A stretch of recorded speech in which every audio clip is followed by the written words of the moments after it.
Assalamualaikum warahmatullahi wabarakatuh. Selamat pagi dan salam sejahtera untuk kita semuanya.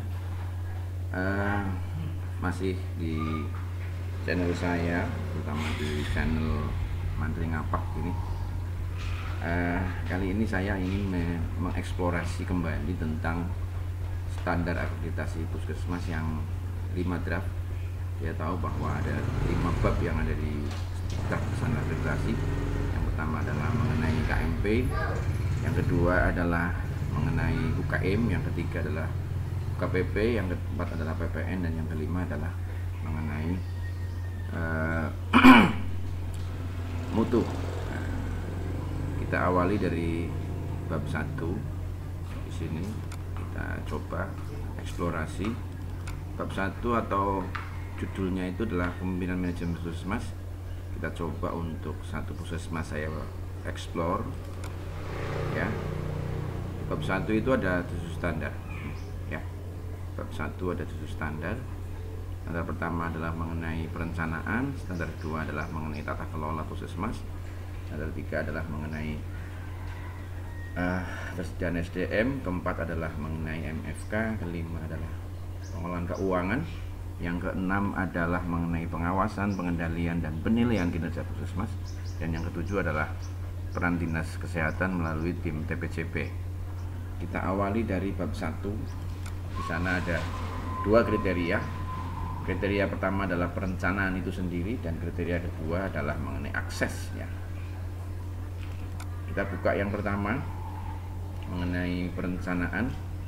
Ada 7 EP yang diminta di kriteria 1 ya. Yang pertama adalah mengenai visi misi, yang kedua adalah SK jenis-jenis pelayanan, ketiga adalah dokumen Renstra, yang keempat adalah dokumen RUK, yang kelima adalah dokumen RPK, yang keenam adalah dokumen RPK bulanan, dan yang ketujuh adalah prosedur atau perubahan perencanaan ya.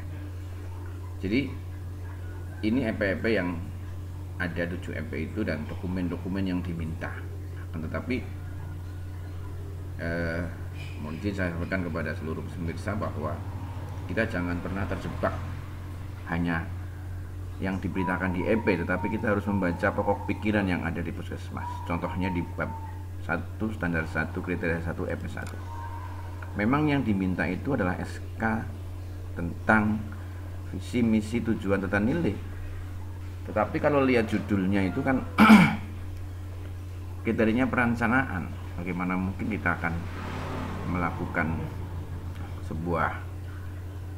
menggerakkan sebuah manajemen puskesmas kalau tidak ada tim perencanaan. Kalau nomenklaturnya di PMK 44 tahun 2016 memang namanya adalah tim manajemen puskesmas. Ini SK-nya.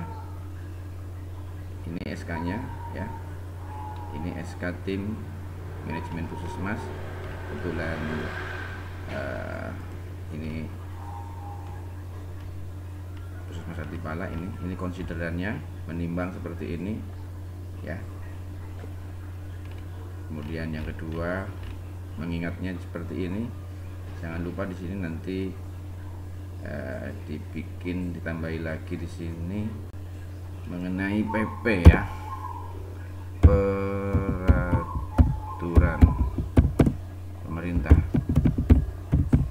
nomor 2 tahun 2018 tentang standar pelayanan minimal titik koma. Ini SK-nya, ini diktumnya seperti ini. Yang satu timnya sebagaimana terlampir, kemudian uraian tugasnya juga sebagaimana terlampir, kemudian dalam melaksanakan tugas fungsinya tim manajemen puskesmas bekerja atas perintah dan bertanggung jawab pada kepala UPTD puskesmas. Nah, ini SK-nya seperti ini. Sebaiknya SK ini mestinya dibuat akhir tahun ya, karena untuk menyusun perencanaan.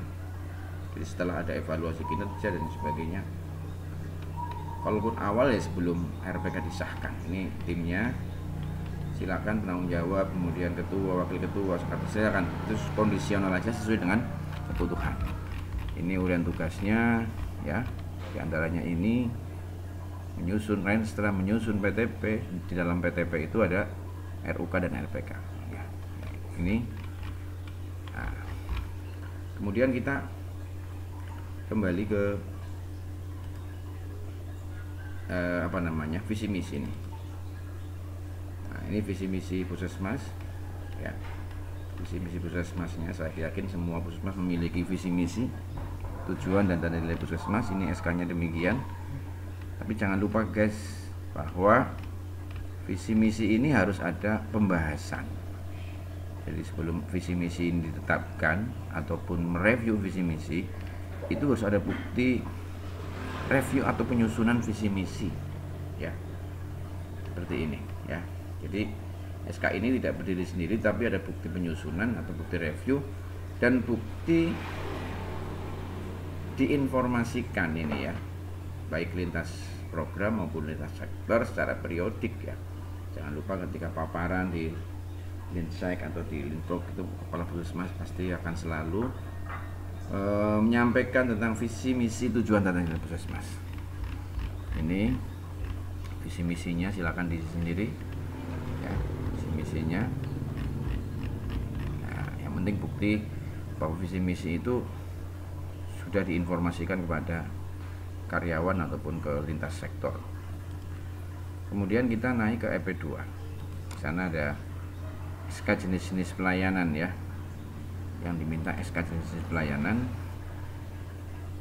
Tapi sesuai apa yang disampaikan di pokok pikiran, bahwa SK ini tidak berdiri sendiri, itu pasti ya, bahwa ada analisis sebelum jenis-jenis pelayanan yang ada di Puskesmas itu di SK-kan atau ditetapkan oleh kepala Puskesmas ya. Yang pertama adalah hasil identifikasi kebutuhan dan harapan masyarakat. Yang kedua adalah analisis peluang pengembangan. Yang ketiga adalah mengenai analisis pelayanan risiko pelayanan. Yang keempat adalah mengenai perundang-undangan. Walaupun muaranya kepada perundang-undangan yaitu di PMK 43 tahun 2019, tetapi harus ada analisis terutama di upaya pengembangan dan resiko-resiko yang ada di Puskesmas. Jadi sebelum SK ini ditetapkan harus ada analisisnya ini. Ya, ini. Maka konsideran menimbang pertama yang saya sampaikan adalah bahwa dalam upaya memenuhi hasil identifikasi analisis kebutuhan harapan masyarakat, peluang pengembangan dan bla bla bla bla, maka ini SK-nya demikian. Kemudian jenis-jenis pelayannya diinformasikan baik lintas program maupun lintas sektor. Di yang ketiga ini memang ada bukti kewajiban dari Puskesmas untuk menyampaikan baik langsung maupun tidak langsung. Nah, ini hanya seperti ini. Mungkin saya harus kembali ke depan bahwa memang harus ada pelayanan. Kalau identifikasi kan memang kita dibutuhkan SK tentang tim survei dia. Ini tim surveinya. Nah, tim surveinya ini SK-nya ini silakan disesuaikan dengan kebutuhan Puskesmas masing-masing. Kita lanjut ke EP3, ini dokumen Renstra, silakan. Tetapi di sini memang biasanya surveyor itu menanyakan tentang proses penyusunan Renstra. Nah, itu dasarnya adalah Renstranya Dinas Kesehatan ya. Yang kedua bahwa data untuk data dasar untuk menyusun Renstra adalah kinerja 4 tahun ditambah setengah semester tahun terakhir. Kalau misalkan Renstra tahun ini tahun 2023 berarti memang separuh dari hasil kinerja, evaluasi kinerja tahun 2022 ditambah dengan hasil evaluasi kinerja yang lalu. Kemudian yang keempat adalah RUK RPK. Biasanya surveyor menanyakan tentang proses penyusunan PTP ini ya. yang di dalamnya ada RUK dan RPK. Ya, ini dari mulai tahap persiapan, tahap analisis, tahap penyusunan dan sebagainya itu harus dipahami oleh Puskesmas. Jadi RUK ini tidak berdiri sendiri, tetapi memang satu ada timnya, yang kedua ada prosesnya. Biasanya ini wawancaranya surveyor terhadap Kapus dan KTU untuk mengetahui kemampuan Kapus dan KTU tentang proses penyusunan RUK. Ini RPK-nya. Nah, ini RPK bulanan. RPK bulanan itu nanti di breakdown di bab 2.1.3 ini ya, berupa kerangka acuan kegiatan maupun kerangka acuan program UKM ini. Ya, maaf, pelayanan UKM karena sekarang program diganti pelayanan nih, maaf ya. Nah, ini RPK. Ini nanti breakdown dari RPK ini adalah mengenai ini contoh RPK-nya seperti ini. Ya, maaf. Seperti itu. Jadi RPK bulanan itu nanti di breakdown menjadi RPK, menjadi kerangka acuan kegiatan. Kemudian yang ketujuh adalah memang di sini ada SOP perubahan perencanaan. Ini SOP perubahan perencanaannya seperti ini ya. SOP biasa perubahan, tujuannya seperti biasa. Pijakannya, SK-nya adalah yang menaungi SOP ini adalah mengenai tim manajemen Puskesmas. Sebenarnya lebih baik memang ada panduan ya, setelah ada SK tentang manajemen Puskesmas, tim manajemen juga ada panduan tentang manajemen Puskesmas walaupun sudah ada di PMK 44 tahun 2016. Ini langkah-langkahnya bisa dilihat ya, ini langkah-langkahnya ini ya, langkah-langkah seperti ini. Dan yang terpenting dari SOP ini adalah memang bukti dari adanya perubahan perencanaan. Bagaimana tim manajemen, tim perencanaan itu melakukan rapat untuk melakukan perubahan perencanaan, yang itu sangat dimungkinkan dalam pola manajerial di pemerintahan kita. Memang ada mekanisme, apalagi sudah BLUD punya prinsip fleksibilitas ya. Ini SOP-nya, dan di bawah SOP nanti dokumen-dokumennya adalah dokumen bukti bahwa pernah dilakukan sebuah perubahan perencanaan. Kita naik ke kriteria 2, di sana ada 4 EP. EP pertama ini SK tentang hak dan kewajiban dan SK tentang jenis pelayanan. Ya ini maaf teman-teman, rekan-rekan semuanya, terutama teman-teman Puskesmas, SK kewajiban yang ada di Puskesmas, SK-nya mudah menurut saya ya, SK-nya ini ya, ini. Tetapi memang harus ada bukti bahwa Puskesmas itu sudah menyampaikan tentang hak dan kewajiban kepada pasien, baik secara langsung maupun secara tidak langsung, dan harus ada buktinya. Yang langsung seperti apa, yang tidak langsung seperti apa. Maka kita memakai SK komunikasi bisa ya. Nanti saya paparkan atau saya pertunjukkan tentang SK komunikasi. Masuk diantaranya adalah ini hak dan kewajiban pasien sebagaimana terlampir. Nah, ya ini kan sudah hak dan kewajiban sebagaimana terlampir, wajib diinformasikan kepada pasien dan keluarga secara terbuka, maaf, dan keluarga secara terbuka. Untuk melihat penyampaian informasi hak kewajiban pasien dipahami, maka perlu dilakukan monitoring dan evaluasi tindak lanjut ini. Setelah kita menyampaikan tentang hak dan kewajiban, kita juga harus dievaluasi apakah Puskesmas memahami, pasien memahami hak dan kewajibannya.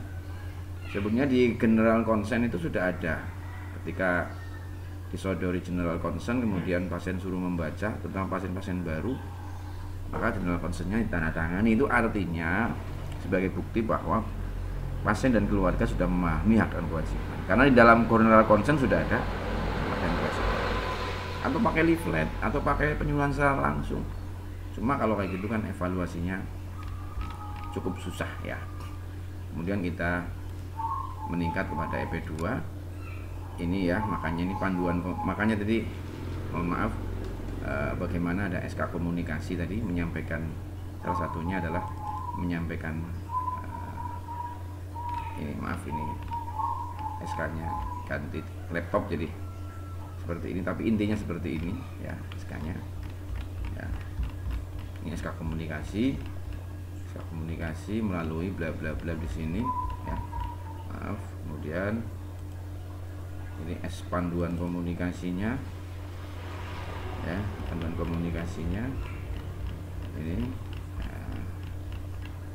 Kemudian SOP penyampaian informasi di sini juga ada ya, SOP-nya. Kemudian SOP melalui medsos dan SOP menerima keluhan ya. Ini terkait dengan SOP menerima keluhan ini kan bisa langsung maupun tidak langsung. Bukti-buktinya adalah harus ada tadi ya, misalkan lewat medsos, WA atau yang lain, terus bagaimana pengelolaannya, bagaimana ketika menjawab dan sebagainya, termasuk ketika ada keluhan yang langsung melalui ruang pengaduan. Jadi memang harus disiapkan ruang pengaduan ya, harus disiapkan ruang pengaduan. Maka ini seperti ini SOP-nya, yang SMS seperti ini, yang berbicara langsung telepon seperti ini, SOP-nya dan sebagainya. Nanti mungkin ditambahi lewat pengaduan langsung di ruang pengaduan. Kemudian kita naik ke EP3. Ini evaluasi SOP kemudian akses, di sana ada SOP-nya. Ini silakan disesuaikan dengan kondisi puskesmas. Kemudian menerima keluhan, ini SK menerima keluhan dan umpan balik. Silakan mau pakai SK ini boleh atau pakai SK komunikasi. Ini untuk pilihan-pilihan sajalah tentunya oleh teman-teman semuanya. Kemudian ini evaluasinya, formnya seperti ini ya. Silakan waktunya, tempat, metodenya, sasarannya, evaluasi tidak lanjut. Kapan waktunya, tempatnya di mana, metode langsung, tidak langsung, sasarannya siapa, evaluasi apa. Nah ini ya, ini untuk yang lakukan. Dan EP terakhir adalah mengenai umpan balik ya. Ini form menerima umpan balik, formnya seperti ini ya. Silakan disesuaikan dengan kondisi dengan monggo lah. Kemudian SOP-nya sudah dan evaluasinya seperti ini. Nah ini keluhan, analisis ya, ini seperti ini. Itu dulu guys apa yang bisa saya sampaikan, moga-moga bermanfaat. Nah, nanti saya akan lanjutkan dengan EPP berikutnya secara kontinu. Terima kasih dan salam akreditasi. Akreditasi itu mudah dan menyenangkan. Sekian, assalamualaikum warahmatullahi wabarakatuh.